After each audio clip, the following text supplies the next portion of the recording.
Kinky Twist update.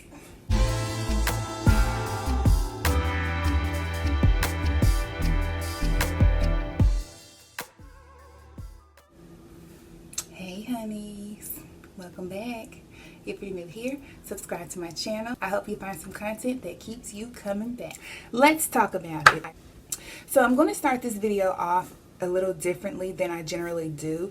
I wanted to do this video so that I could confirm the information that is out there about essential oils, as well as the concentration levels that you're using them at. I do have a bit of a story, and I got sunburn on my scalp during this protective style.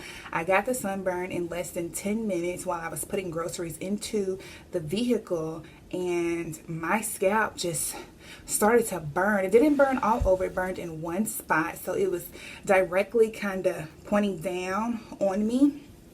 So I do have footage to show you. I just want to show you the essential oil that I had. First, I want to give you a little bit of information and let you know that there are several essential oils that are photosensitive. So what that means is the essential oils has different properties in it that causes your skin to be very sensitive to the sun. So that makes you very susceptible to sunburn and skin irritation. So here it is. This is what I used.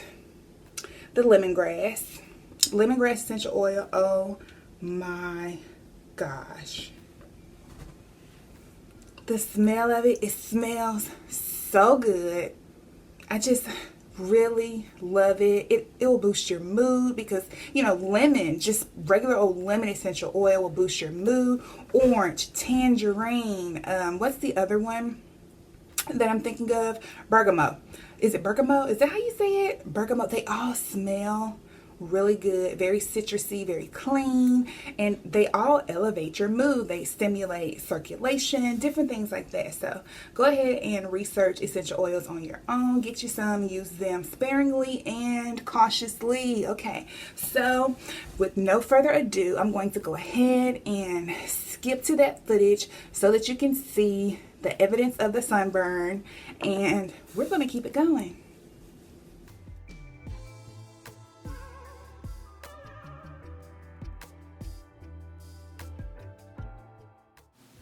Okay, honeys, I got the sunburn on September the 16th. It took one day for me to get a scab in my head, and as you can see, my scalp was pink, a little inflamed. It has healed completely at this point, but I didn't do anything special to speed that up. It just took a week or so. All I did was continue with my regular protective style maintenance, which is to moisturize my new growth every other day with a spray bottle that has a little leave-in conditioner, glycerin, tea tree oil, and then sealing that moisture in with my oil.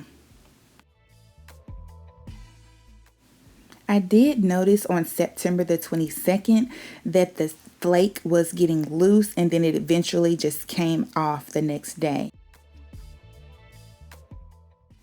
Now we are about to see the new growth that I've gotten over the past 3 weeks. And yes, my twists have only been installed for 2 weeks, but I did twists on my natural hair the week prior, and then I installed the twist over my natural twists. So if you've already been kind of watching my videos, then you've already seen that and you're privy to that information.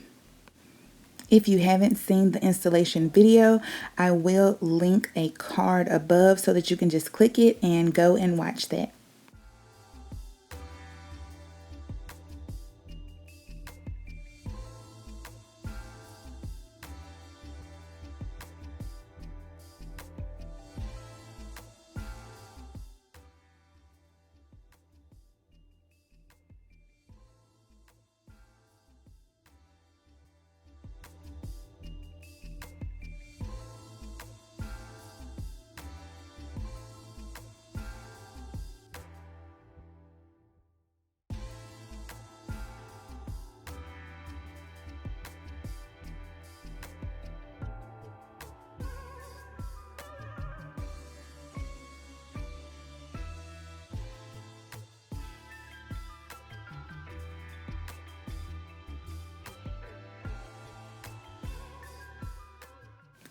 24 days after I started doing the footage for this video, you can see that there is no longer a pink tint to the area of the scalp that was sunburned. It is completely healed, and this is just evidence that you can recover from anything.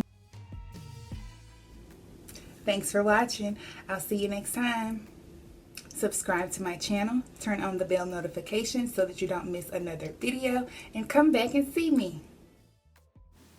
Y'all, I was a little shocked when I saw the new growth because, again, I started filming this on the 23rd, and by the 27th, my hair had grown so much more, it was noticeable.